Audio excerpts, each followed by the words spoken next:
A história de Roma quase foi decidida diante das muralhas de uma única cidade. Durante 10 anos, milhares de soldados romanos apodreceram em trincheiras de lama, frio e sangue, incapazes de derrubar sua maior inimiga. O Senado estava desesperado. O exército estava exausto. E a República caminhava para o fracasso. Mas então, surgiu um homem disposto a vencer uma guerra impossível. Seu nome era Marcus Furius Camillus, o homem que destruiria Veios e mudaria o destino de Roma para sempre. Se você gosta de história contada como se estivesse vivendo cada momento, inscreva-se no canal, porque aqui o passado volta à vida. Agora, feche os olhos para o presente e volte comigo para o passado. Se você gosta de história, eu recomendo muito o livro A História do Mundo para Quem Tem Pressa. Ele resume mais de 5.000 anos de história em cerca de 200 páginas e é excelente para quem quer ter uma visão geral dos acontecimentos que moldaram o mundo. O link está na descrição. Agora, volte comigo para o século V antes de Cristo. Esqueça o mármore reluzente do Império. A Roma desta era é uma jovem e agressiva república, cercada por vizinhos ferozes. E nenhum deles é tão letal quanto a opulenta cidade etrusca de Veios, localizada a meros 16 quilômetros ao norte, do outro lado do rio Tibre. Veios é o espelho sombrio de Roma. Elas disputam o oxigênio da Itália Central, o controle das valiosas rotas de sal, a supremacia absoluta. O ódio mútuo escalou para uma guerra total, e os romanos tomaram uma decisão extrema. Marcharam até as portas de Veios e cercaram a cidade. Eles pretendiam sufocar a rival até a rendição. Mas o que deveria ser uma campanha rápida virou um pesadelo de uma década. Por 10 longos anos, o exército de Roma ficou acampado do lado de fora, cercando as muralhas gigantescas e intransponíveis de Veios. 10 anos de um cerco brutal e desgastante. Pense no que aqueles homens sentiram. Longe de suas famílias, apodrecendo em trincheiras de lama sob o frio e a neblina outonal, olhando para defesas que pareciam tocar o céu. O impasse consumia os recursos e a sanidade de Roma. O desespero tomava conta do Senado romano. Os deuses pareciam ter virado as costas. Prodígios sinistros eram relatados. As águas do lago Albano subiram sem explicação, transbordando pelas montanhas. O medo paralisava a população. Agora imagine a cena. Um exército sitiante que estava, na verdade, quebrado, supersticioso e prestes a desertar por causa de um cerco que parecia não ter fim. Quem poderia quebrar aquele muro de frustração e salvar a República do colapso? Em 496 a.C., o Senado toma uma decisão radical. Eles clamam por um ditador. Um homem com poderes absolutos acima das leis. Eles chamam Camillus. Mas como invadir uma fortaleza que Roma cercava há 10 anos sem nenhum sucesso? A resposta de Camillus não viria pelo topo das muralhas, mas por baixo delas. E a consequência dessa decisão mudaria a guerra para sempre. Enquanto os soldados romanos na superfície mantinham o cerco sob a luz forte do meio-dia, encenando ataques barulhentos para distrair os guardas nas muralhas, Camillus ordenou uma das maiores obras de engenharia militar da antiguidade. Sob o solo duro da Etrúria, sem que os habitantes de Veios desconfiassem, os engenheiros romanos cavavam. Dia e noite, divididos em turnos rigorosos de 6 horas, eles rasgavam a terra. Você consegue imaginar isso? A escuridão total, iluminada apenas por tochas que consumiam o pouco oxigênio restante. O cheiro de suor misturado com terra úmida. O pavor constante de desabamento. Um túnel secreto avançava, metro a metro, diretamente para o coração da cidade sitiada. Mais especificamente, sob o templo de Juno, dentro da Acrópole inimiga.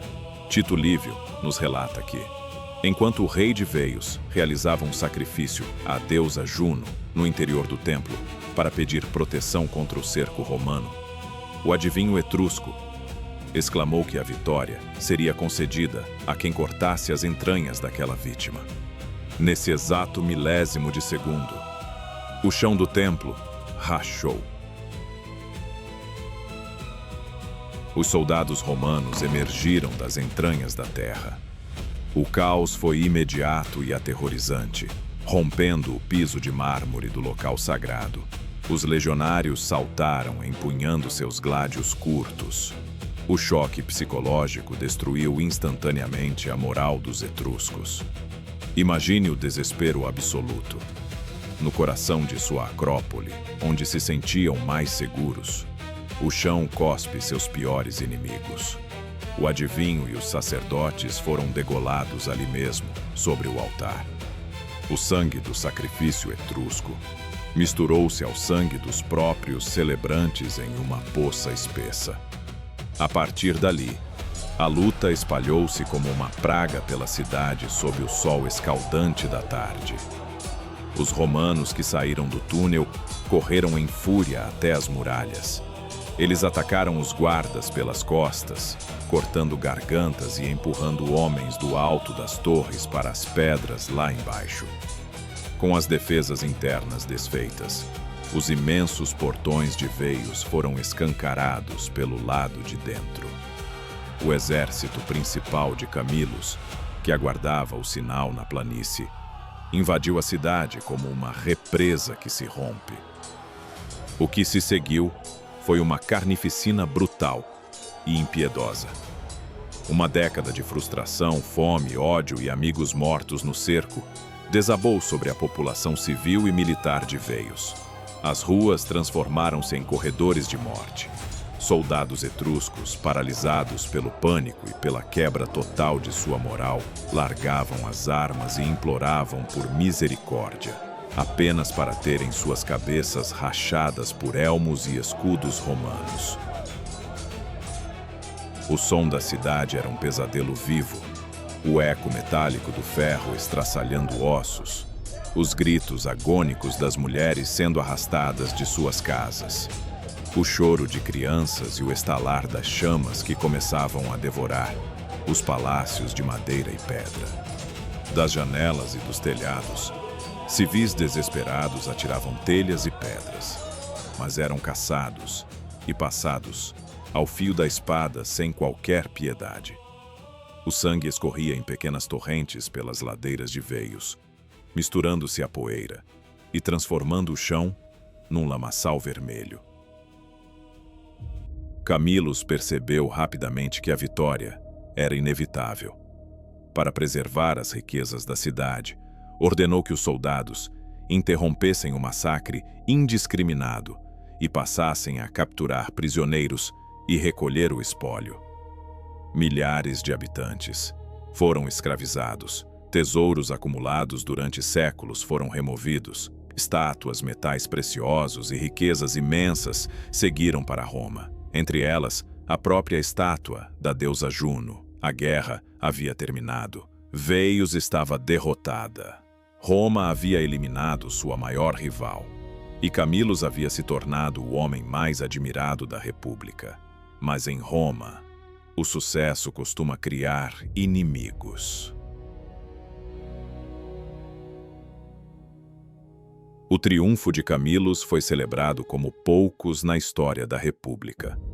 O conquistador de Veios desfilou pelas ruas de Roma cercado pela admiração do povo. Mas havia um detalhe que incomodava muitos romanos. Durante a celebração, Camilos atravessou a cidade em uma carruagem puxada por 4 cavalos brancos. uma honra associada aos próprios deuses. Para alguns, aquilo não era grandeza, era arrogância, era soberba, era um homem começando a acreditar que estava acima dos demais cidadãos.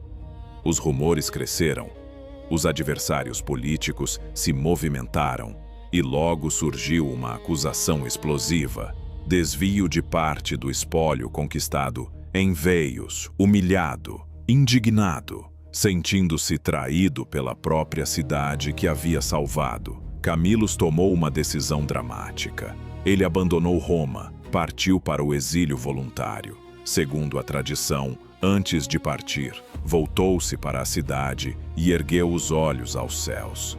Se fosse inocente, Roma se arrependeria de sua ausência. Naquele momento, poucos imaginavam o quanto essas palavras se tornariam proféticas, porque enquanto Camillus deixava Roma para trás, uma nova ameaça já começava a surgir no norte da Itália. Uma ameaça capaz de colocar a própria existência da República em risco. Mas essa é uma história para outro dia. Agora eu quero saber sua opinião. Você acha que Veios teria resistido se os romanos não tivessem utilizado o túnel secreto de Camillus? Ou a cidade estava condenada desde o início? Me conta aqui nos comentários. E se você quer continuar explorando as histórias mais brutais e cinematográficas da história, inscreva-se no canal. Porque enquanto houver memória, o passado volta à vida. Muito obrigado e até a próxima.